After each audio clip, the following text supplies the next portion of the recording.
माहिती मिळते, मात्र अधिकृतरित्या माहिती मिळत नाही। मकोका कोर्टाची जी काही प्रक्रिया आहे, तांत्रिक प्रक्रिया आहे, ती तांत्रिक प्रक्रिया पूर्ण केली जाईल।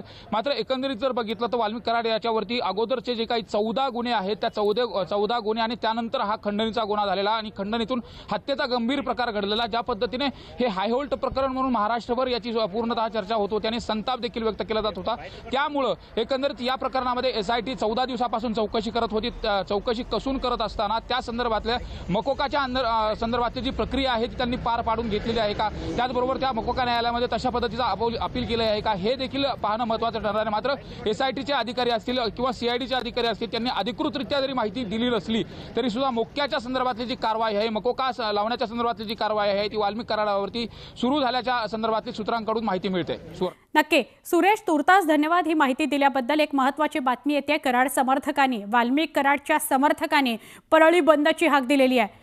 वाल्मिक कराडवर मकोका लागला, का लागला असा प्रश्न त्यांनी विचारलेला आहे।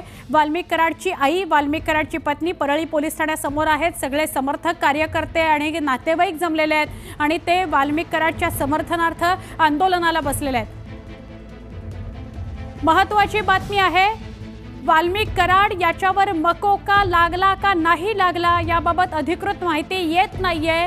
माहिती अशी समोर येते की या कोर्टात, या परळी या केज कोर्टामध्ये 15 दिवसांची न्यायालयीन कोठडी त्याला मिळाली आणि त्यानंतर SIT या वाल्मिक कराडला घेऊन मकोका कोर्टात गेलेली आहे आणि तिथे मकोका त्याच्यावर लावण्यासाठीची प्रक्रिया सुरू झालेली आहे। पण अधिकृत माहिती समोर येत नाही, त्यामुळे हा प्रश्न पुन्हा आपण उपस्थित करतोय की वाल्मिक कराडवर नेमका मकोका लागला का। अधिकृत माहिती या संदर्भातली येत नाही, पण मोठी बातमी या घडीची की वाल्मिक कराड याला कदाचित मकोका कोर्टात नेलं गेलंय। SITची टीम मकोका कोर्टात त्याला घेऊन गेलेली आहे आणि मकोका लागण्यासंदर्भातली बातमी कदाचित काही क्षणात आपल्यापर्यंत येऊ शकते।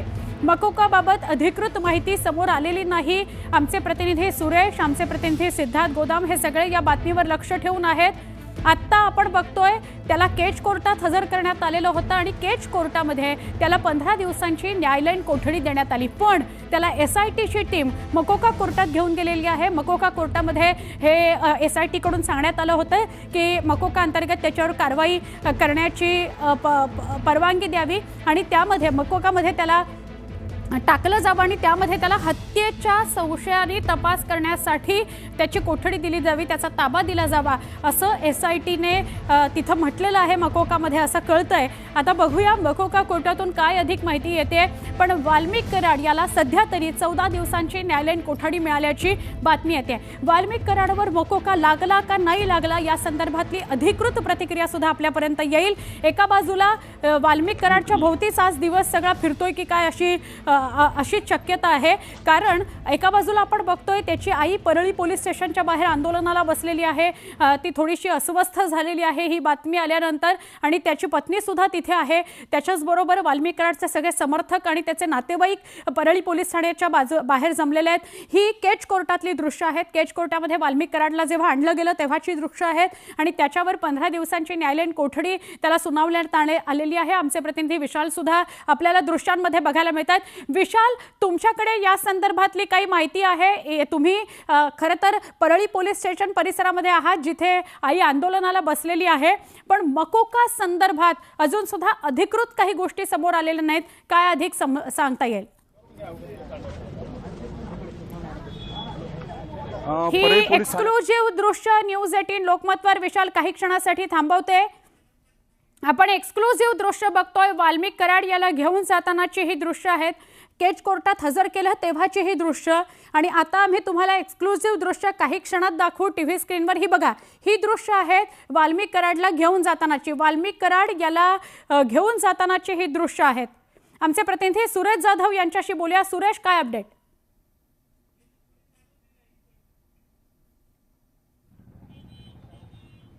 वाल्मिक कराडला घेऊन जातानाची ही दृश्य आहेत।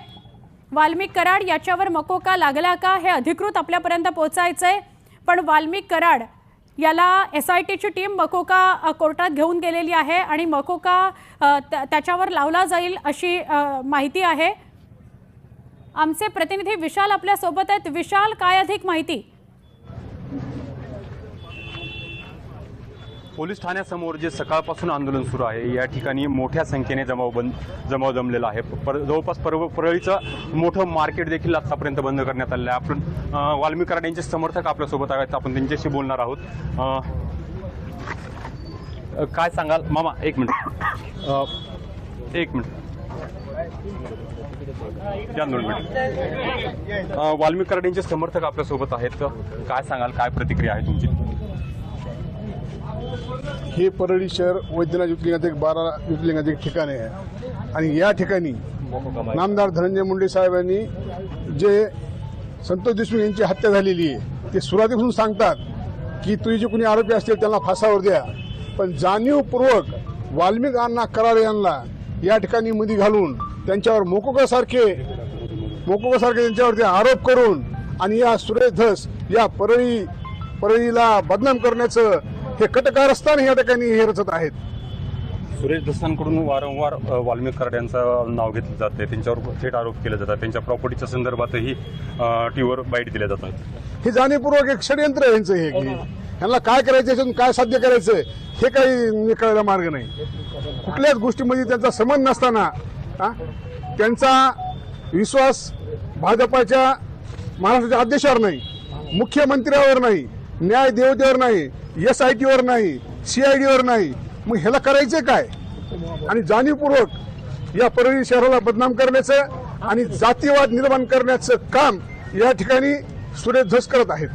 त्यांना आता 15 दिवसाची न्यायालयीन कोठडी देण्यात आली. मग याच्या संदर्भात काय अधिकृत माहिती आलेली आहे का आपल्याकडे? आणखी नाही काय, पण मुद्दा म्हणून सुरेश धस जातीय तेढ निर्माण करीत आहेत. स्वतः भाजपचे असून स्वतःच्या गृहमंत्र्यावर त्यांचा विश्वास नाहीये. मुद्दाम स्वतःच्या स्वार्थापोटी हे मुद्दाम नाव गवण्याचा प्रयत्न करीत आहेत. प्रॉपर्टीच्या संदर्भातही ते पुरावे सादर करत आहेत. प्रॉपर्टी कुठं आणखी नाहीच ना, कुठले पुरावे? इकडं कोणतरी काहीतरी बोलणार, तिथं हा, इथं ते आहे, तिथं ते आहे, फक्त चर्चेमध्येच ना. मूळ कारण काय वाटतं की वाल्मिक कराड यांचं नाव वारंवार कशामुळे घेतलं जाते? मुद्दाम राजकारणासाठी गोवलं जात आहे ना बरे. साहेबाला अडचणीत आणण्यासाठी षडयंत्र चालू आहे सगळ्यांचं. सकाळपासून हे आंदोलन सुरुवात आहे. आंदोलन कधीपर्यंत चालणार आहे आणि काय प्रमुख मागण्या आहेत तुमच्या? वाल्मिक कराड यांच्या आईची प्रकृती देखील बिघडलेली दिसते. आमची अशी मागणी आहे पर्यटकांची, ते जे खून प्रकरणी पूर्ण महाराष्ट्र संतोष भैयाच्या दुःखामध्ये सामील आहे, परंतु हे जे आमदार आहे धस आणि संदीप क्षीरसागर हे ह्याच्यामध्ये राजकारण करत आहेत 100%. आणि मी कडकडीची विनंती करतो की कोणी जरी टाकीवर जाऊन शासनाला प्रशासनाला भीती घालून की अण्णाला विनाकारण 302 मध्ये वाढायचं काम करू नये. कारण की अण्णावर ह्या परळीकरांचं आणि महाराष्ट्राचं प्रेम आहे. अण्णाला नाहक बदनाम करण्यात येत आहे आणि ह्या जे कोणी ह्या प्रकरणामध्ये असेल तर नामदार धनंजय मुंडे साहेबांनी स्पष्ट सांगितलेलं आहे त्यांना फाशी द्या. पुढील दिशा काय राहील? आता शहर तर जवळपास मोठ्या प्रमाणात बंद करण्यात आलेलं आहे. पुढील दिशा काय राहील? वाल्मिक अण्णाची इथं आई आलेली आहे आणि वाल्मिक अण्णाच्या परिवारासोबत पूर्ण परळी आहे. आज परळी कडकडीत बंद व्यापाऱ्यांनी केलेली आहे, कारण की हे विनाकारण नवीन स्टंट करत आहेत. ह्यांना स्टंट हे आपलं सुरेश धस हे क्षीरसागर रोज नवीन उठल्या नवीन काहीतरी नाटक करायचं. आणि एक गोष्ट लक्षात ठेवा, देशामधले सर्व उच्च तपास यंत्रणा हे तपास करत आहे. SIT आहे, CID आहे, पोलीस प्रशासन आहे महाराष्ट्राचं. आम्हाला विश्वास आहे अण्णाला न्याय मिळेल, परंतु हे नवीन नाटक करत आहेत. एक गोष्ट लक्षात ठेवा, तुम्ही याच परळीमध्ये बघितलं असेल, बाया महिला आणि प्रत्येक जण टावरवर चढतील, कुणी आत्मदहन करतील, ह्याचं प्रशासन जबाबदार राहील. थेट आत्मदहनाचा इशारा देत आहेत तुम्ही? हो. आता कसं आहे माहिती का, अण्णा ह्या परळीचा जीव आहे, परळीची शान आहे आणि अण्णानं कधीही चुकीचं काम केलेलं नाही. आणि 18 पगड जातीचं नेतृत्व म्हणजे वाल्मिक अण्णा आहेत. त्यांच्या समर्थामध्ये आणि त्यांनी जे कार्य केलेले आहेत 1 लाखापेक्षा जास्त लोक मैदानात उतरतील.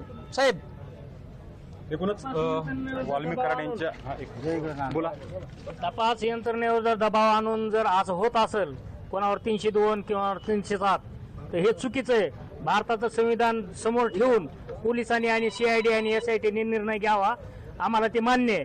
पण उगाच कुणीतरी कोणती एखादी जात दबाव तंत्र जर वापरत असेल कायद्यासाठी, तर हे पूर्णपणे आपल्या भारत देशालाच अन्याय आहे. पूर्ण वाल्मिकांनावरच नाही तर संविधानाचा अपमान आहे. पुढील आंदोलनाची दिशा काय राहील आज तर पुढील बंद आंदोलनाची केलेलं आहे. दिशा ही स्टार्टिंगला वाल्मिकांनाची आईच तर उठणार नाहीत. ते मेले तर मेले म्हणून सकाळीच त्यांनी सांगितलं मी इथंच मरणार आहे म्हणून. बाकीचं बेमुदत बंद परळी राहणार. बाकीचे मग आता हे बीड डिस्ट्रिक्ट मध्ये जे ठरवतील बस. संदीप क्षीरसागरांवर आरोप होतोय या ठिकाणी, धस यांच्यावर देखील आरोप होतोय. काय वाटतंय हे पूर्णपणे खरे आहेत तर तेच खरे डॉन आहेत. हे आका जे म्हणतात ना, खरा सुरेश धसच आका आहे आणि संदीप सुद्धा आका आहे. त्यांनी एसपी गायब केले त्याच्या आजीने येते आणि हे खरे आका. आणि इकडे अण्णा वाल्मिकांना एका कष्टकऱ्याचा गोरगरिबाचा लेकरू एक मोठं झालं म्हणून यांना देखवना गेलंय. आणि एवढा गोरगरिबाच्या पुढे जाऊन ह्यांच्या पुढे जाऊन पाया पडलेले ते सुरेश दस अण्णाच्या 10 वेळेस माझ्या समोर पाया पडलेत वाल्मिकांना फोन करून अण्णा म्हणून. 2 दिवस अगोदर मुंबईमध्ये 2 दिवस अगोदर स्वतः सुरेश धस अण्णाला भेटलेले आहेत, अण्णाचा सत्कार केलेला आहे त्या सुरेश धसने निवडून आलो त्यांच्या पाया पडले स्वतः सुरेश धसने स्वतः. ह्याचा सुद्धा तपास करावा ना पोलिसांनी. आता विसरले का मग ते? आता विसर राजकारणापोटी द्वेषापोटी गद्दार झाले. गद्दारच आहे पहिल्यापासून. ह्या पक्षातून त्या पक्षात इथून तिकडे उडी मागायची, तिकडून तिकडे हे करायचं ते करायचं. सुरेश धसची चौकशी झाली पाहिजे या प्रकरणामध्ये.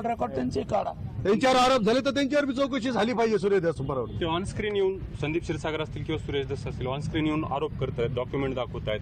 कोणते कुठले डॉक्युमेंट दाखवले, कुठल्या गोष्टी दाखवल्या, यासाठी दाखल करा. कुठले हे पुरावे केले. फक्त आरोप करायचे, मीडिया समोर यायचं आणि आरोप करायचा. प्रत्यक्ष काय सिद्ध झालंय, कुठं काय झालं आता काहीच नाही ना. त्यांच्याकडचं प्रूफ असतील तर दाखवायला पाहिजे तरी प्रूफ प्रचंड द्यावा, कोर्टामध्ये द्यावा ना त्यांनी. काय त्यांच्याकडे फक्त आरोप करायचे. हे संविधानाचा अपमान आहे. दबावाखाली घेऊन पोलिसला आणि कायद्याला विनाकारण वाल्मिकांना अडकवण्याचा प्रयत्न आहे आणि हे अन्याय आहे म्हणजे अन्याय आहे. हे असं होतं का रोडवर यायचं, ह्याच्यावर 302 करा, ह्याला मोका लावा, ह्याला हे करा. संविधान आहे का ना भारतात? बाबासाहेब आंबेडकरांनी संविधान भारताला दिलेलं आहे ना. न्यायदेवता आहे त्या पद्धतीनं चलन. हे आज हे करा, उद्या ते करा, हे एसपीची बदली करा, त्याचं ते तसं करा, त्याचं हे करा, त्याचं हे करा. सगळ्या समाजात देश निर्माण करायचं काम सुरेश धस करीत आहे. सगळ्याला बसवून सुरेश धसनंच तपास करावं. सगळ्याला घरी बसवावं. SIT असेल, CID असेल, त्यांच्यावर असेल त्यांना सुरेश